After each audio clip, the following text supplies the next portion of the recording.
Bienvenue mesdames et messieurs à l'actualité internationale sur Kivu Morning Post. Le secrétaire général de l'IDPS Augustin Kabouya a nié toute réunion secrète avec Jean-Marc Kabound, Félix Tshisekedi et Mwadi Anvita. Il a accusé Kabound de diversion et d'entretenir des liens financiers avec Joseph Kabila. Réagissant à la coalition article 64 de l'opposition, Kabouya a affirmé que la vraie opposition s'est faite sur les terrains et non dans une petite salle. Concernant un débat avec Martin Fayoulou, il s'est dit disponible mais a estimé que son interlocuteur n'a pas le même poids politique. Quelle est votre grande peur? La peur par rapport à quoi? C'est ça même l'expression démocratique. Nous ne voulons pas un régime de pensée unique. Ils jouent leur rôle, ils peuvent nous contester, ils peuvent nous contredire. Mais la fin des choses, nous allons nous retrouver devant les souverains primaires, notre peuple, qui va nous départager. C'est ça. Comment vous pouvez me dire que non, vous avez peur de quelle opposition? Vous pensez qu'ils ont plus de l'expérience de l'opposition de plus que nous? Après 37 ans d'expérience dans l'opposition et à peine d'arriver avec tous les nouveaux venus dans le monde politique là, vous pensez qu'ils sont très expérimentés que nous? Nous les attendons au tournant. Il n'y a pas de problème. Et nous les attendons au tournant. Ne suivez pas les bruits des réseaux sociaux. Puisqu'il y a des politiciens qui existent que dans les réseaux sociaux. Mais sur terrain, zéro. Ils sont forts. Je vous ai dit ici qu'ils quittent d'abord des salles. La vraie opposition, c'est sur terrain. Hein? C'est sur terrain qu'ils mobilisent sur terrain pour nous montrer leur démonstration de force. Ce n'est pas une petite salle de 300 personnes. D'ailleurs, quand j'organise même des causeries morales à l'esplanade de notre siège ici, les gens qui viennent répondre sont très nombreux que ceux qui étaient dans leur affaire là des collèges Bobot. Prenez les images, vous êtes des journalistes, comparez. Même ceux qui étaient à l'intérieur, même ceux qui étaient dehors. Hein? C'est comme des leaders, les gens qui se réclament des leaders. Il y avait combien de gens là-bas? Hein? Les drapeaux étaient plus nombreux même que les militants.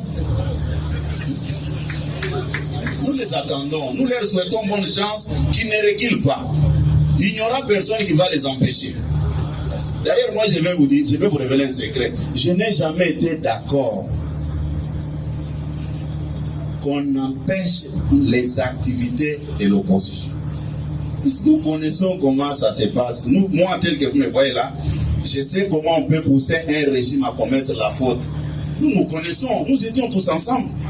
Toujours à l'international, le président Denis Sassou Nguesso a annoncé la suppression des visas d'entrée pour tous les ressortissants africains à partir du 1er janvier 2027. Le chef de l'État congolais a présenté cette décision le 25 mai 2026 à Brazzaville à l'occasion de la 63e journée de l'Afrique. Il veut renforcer l'intégration africaine et faciliter la libre circulation des personnes sur les continents. Le plus long voyage commence par le premier pas. En ce qui nous concerne et en lien avec la consolidation de notre engagement en faveur de la vision des pères des indépendances africaines, la liberté et l'émancipation des peuples africains, l'accélération de la libre circulation des personnes et des biens sur le continent, l'intégration des États avec, à terme, l'usage d'un passeport africain unique, la matérialisation, une fois de plus, de mon engagement en vue d'une Afrique unie, souveraine et prospère. Je saisis cette occasion solennelle pour annoncer ce jour qu'à partir du 1er janvier 2027, l'entrée en République du Congo ne sera plus jamais soumise au visa pour tous les peuples africains.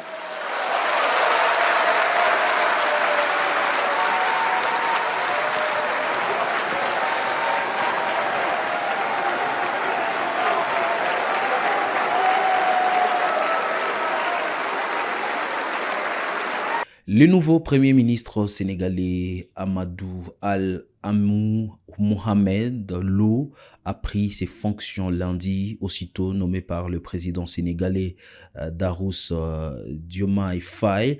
L'économiste de 60 ans remplace Ousmane Sonko, limogé 3 jours plus tôt. Ancien cadre de la BCAO et membre du gouvernement depuis avril 2024, il promet de poursuivre les réformes et instaurer une nouvelle méthode de gouvernance. En ces moments cruciaux de la nation, de la vie de la nation, nous devons tous être conscients du contexte d'urgence dans lequel se trouve notre pays, notamment la situation des finances publiques avec ses impacts sur l'économie, les impacts immédiats de la crise du Moyen-Orient sur les prix des produits énergétiques et se retarder, mais manifeste sur beaucoup de produits. Les tensions récurrentes sur le front social, dont la source est assurément cette situation financière difficile. Et enfin, l'environnement sécuritaire sous-régional délétère. Je rappelle que toutes les orientations de politique publique obéissent à un seul référentiel, l'agenda Sénégal 2050, dont la vision est un Sénégal souverain, juste et prospère, ancré dans des valeurs fortes. La mise en œuvre de cet agenda s'appuie sur un nouveau paradigme, l'exigence d'avoir un impact au travers des axes prioritaires suivants. Premièrement, il nous faut résoudre les difficultés des Sénégalais. Deuxième axe, le Djoub Djoubel Djoubanti dans toutes ses composantes, qu'elles soient sociales, territoriales, comme pour la gouvernance. Et enfin, la souveraineté économique, géostratégique et culturelle. Le Sénégal est à un tournant. Cela appelle à une mobilisation de la nation autour de cet agenda. Sénégalais d'ici et d'ailleurs, jeunes, femmes, ruraux, citadins, société civile, autorités religieuses et coutumières. Tout ceci se fera avec l'exigence de maintenir notre engagement africain et notre label d'une référence en Afrique en matière de cohésion nationale et de défense de la démocratie. Il ne s'agit point d'un changement de cap dans les engagements de transformation systémique du Sénégal. C'est plutôt un changement de méthode dans la cohérence institutionnelle et de l'action gouvernementale voulue par le chef de l'État, en veillant à la fidélité aux engagements du projet, impulsé par tous ceux qui se sont mobilisés autour du programme Diomaye Président, avec comme socle le PASTEF.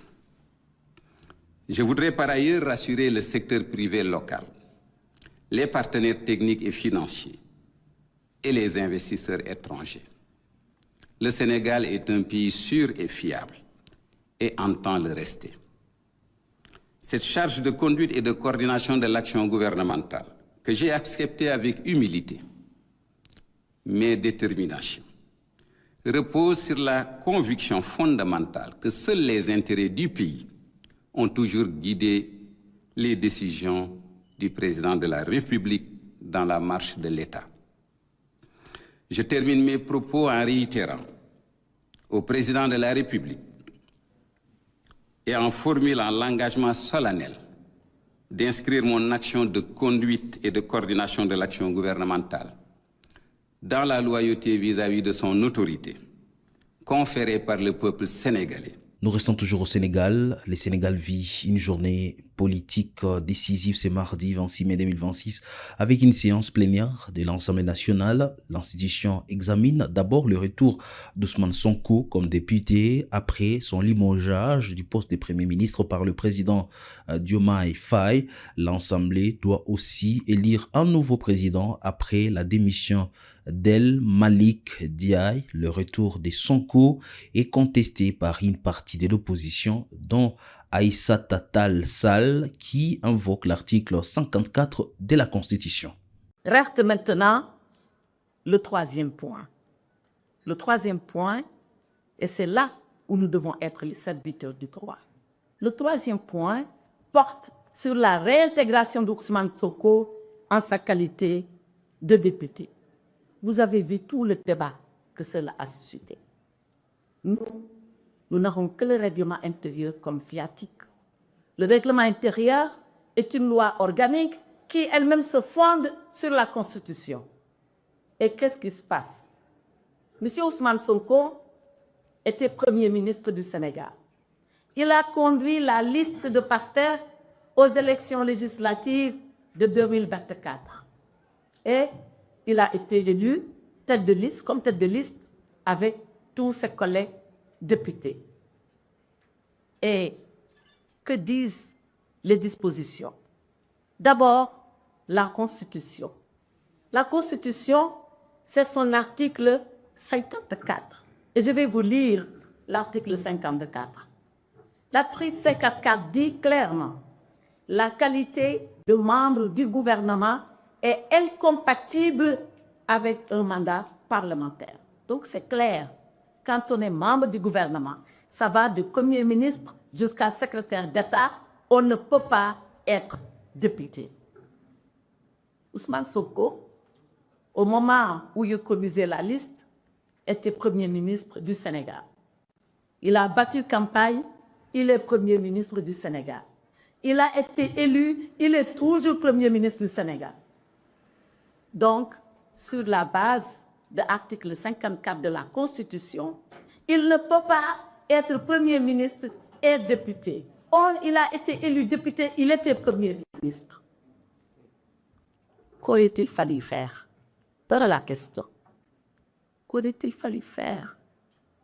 Il aurait fallu que, à ce moment précis, si M. Ousmane Sonko voulait rester avec son mandat de député, sachant que l'article 54 le rend incompatible avec le mandat de député, il aurait fallu qu'il démissionnât de son poste de Premier ministre pour rester député. Parce que non seulement l'article 54 de la Constitution le dit, mais les articles du règlement intérieur le mettent en œuvre. Et je reviens au règlement intérieur. Le règlement intérieur, c'est l'article 123 sur les incompatibilités. Et l'article 123 dit, pour reprendre l'article 54 de la Constitution, le mandat de député est incompatible avec la qualité de membre du gouvernement. Donc, Ousmane Sonko est membre du gouvernement, son mandat est incompatible. Il ne peut pas être député et en même temps membre du gouvernement. Or, le 2 décembre 2024, Ousmane Sonko était député et il était membre du gouvernement. Mais la loi poursuit. La loi poursuit pour dire, quand on est membre du gouvernement et en même temps député, on vous laisse la possibilité pendant 8 jours d'opter et de faire un choix. Ou vous choisissez votre mandat de député, auquel cas il n'y a pas de problème, vous restez à l'Assemblée nationale, ou alors vous choisissez de rester ministre, Premier ministre, secrétaire d'État, c'est-à-dire membre du gouvernement. Et qu'est-ce qui dit ça? C'est l'article 123, toujours, qui dit que vous avez 8 jours pour faire le choix. Et si dans les 8 jours, vous ne choisissez pas, qu'est-ce qui se passe? Je rappelle d'abord qu'Ousmane Sonko a choisi dès le premier jour. Nous avons ici cette déclaration télévisée où il dit « Le président de la République, son Excellence Bassirou Diomaye Diakhar Faye a besoin de moi. À ses côtés, je vais maintenir mes fonctions de Premier ministre et démissionner de l'Assemblée nationale. » Il savait très bien ce qu'il disait à ce moment-là. Il était en train de faire un choix clair entre son mandat de député et ses fonctions. Et c'est la fin, mesdames et messieurs, de l'actualité internationale sur Kivu Morning Post. Merci à vous de l'avoir suivi. Nous restons la référence des informations à l'est de la RDC. Abonnez-vous à la chaîne si c'est pour la première fois que vous nous suivez.